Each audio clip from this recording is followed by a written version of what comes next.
Hello and welcome to Circular Grace. I'm on a mission to share every single chapter of the Holy Bible.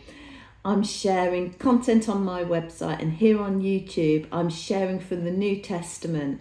I've made my way through readings from Matthew's Gospel. I've now begun to share Mark's Gospel.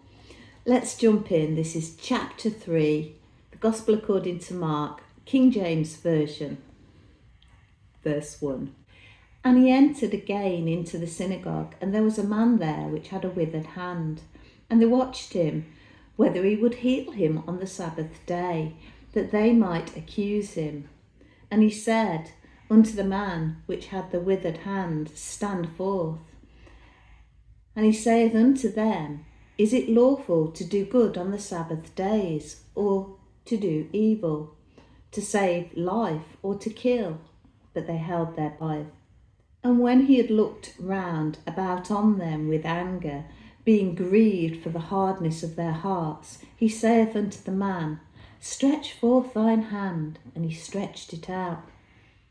And his hand was restored, whole as the other.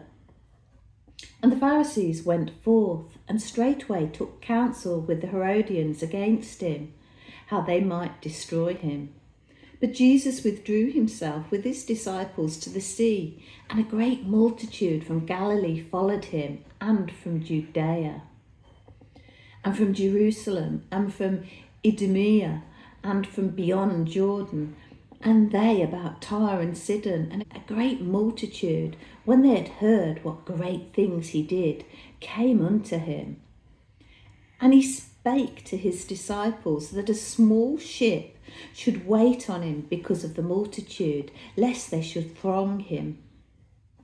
He had healed many, insomuch that they pressed upon him for to touch him, as many had plagues and unclean spirits, when they saw him, fell down before him and cried, saying, Thou art the Son of God. And he straitly charged them that they should not make him known. And he goeth up into a mountain, and calleth unto him whom he would, and they came unto him. And he ordained 12, that they should be with him, and that he might send them forth to preach, and to have power to heal sickness, and to cast out devils. And Simon he surnamed Peter, and James the son of Zebedee, and John the brother of James. And he surnamed them Boanerges, which is the sons of thunder. And Andrew and Philip, and Bartholomew and Matthew, and Thomas and James the son of Alphaeus, and Thaddeus, and Simon the Canaanite, and Judas Iscariot, which also betrayed him. And they went into a house, and the multitude cometh together again, so that they could not so much eat bread. And when his friends heard of it, they went out to lay hold on him, for they said, He is beside himself. And the scribes that came down from Jerusalem said, He hath Beelzebub, and by the prince of the devils casts he out devils. And he called them unto him, and said unto them in parables, How can Satan cast out Satan? And if a kingdom be divided against itself, that kingdom cannot stand. And if a house be divided against itself, that house cannot stand. And if Satan rise up against himself and be divided, he cannot stand, but hath an end. No man can enter into a strong man's house and spoil his goods, except he will first bind the strong man, and then he will spoil his house. Verily I say unto you, all sins shall be forgiven unto the sons of men, and blasphemies wherewith soever they shall blaspheme.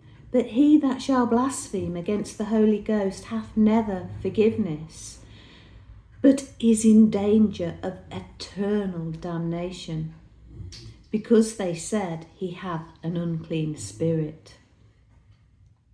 There came then his brethren and his mother, and standing without, sent unto him, calling him. And the multitude sat about him, and they said unto him, Behold, thy mother and thy brethren without seek for thee. 23. And he answered them, saying, Who is my mother, or my brethren? And he looked round about on them which sat about him, and said, Behold, my mother and my brethren. For whosoever shall do the will of God, the same is my brother, and my sister, and mother. For a small, clippy, to the point chapter, there's a lot in here. It begins with Jesus healing on the Sabbath day, and this is important because it follows on from the dialogue in the previous chapter with the religious leaders of the day, where Jesus finally clarifies that he, Son of Man, is Lord of the Sabbath day, basically declaring that he is God. And that follows on from the verse in 27, the Sabbath was made for man and not man for the Sabbath. Jesus goes on to challenge the scribes and the Pharisees more by healing the withered hand in chapter 3. Jesus heals on the Sabbath, and he makes it very clear that this is lawful and this is a godly thing to do.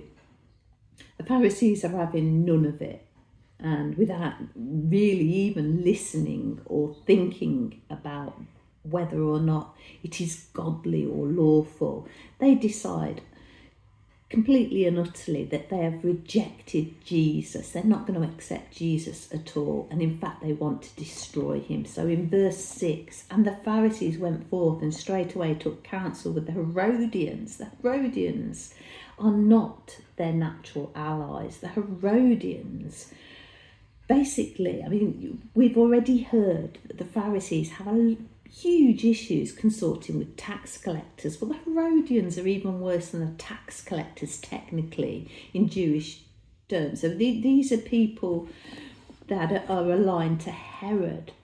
So that's how significant that is, that they join forces with Herodians, how they might destroy Jesus. They've decided, they've rejected Jesus and they're out to destroy him.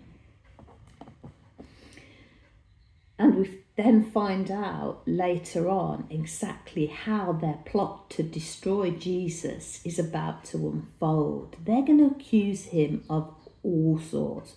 He was accused of blasphemy in the last chapter, and in this chapter he's accused of working with Satan. This really is beyond blasphemy. And in verse 29, but he that shall blaspheme against the Holy Ghost have never forgiveness, but is in danger of eternal damnation. A very severe warning about how blasphemous the Pharisees are being at this point. A really powerful chapter. I'll leave it there. So from this week onwards, all of my written commentary and all the links to respected online commentary will be hosted on my website.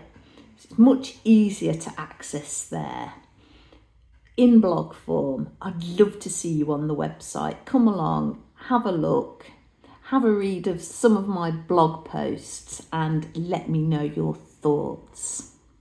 In the meantime, I'll say goodbye. Until next time, take care.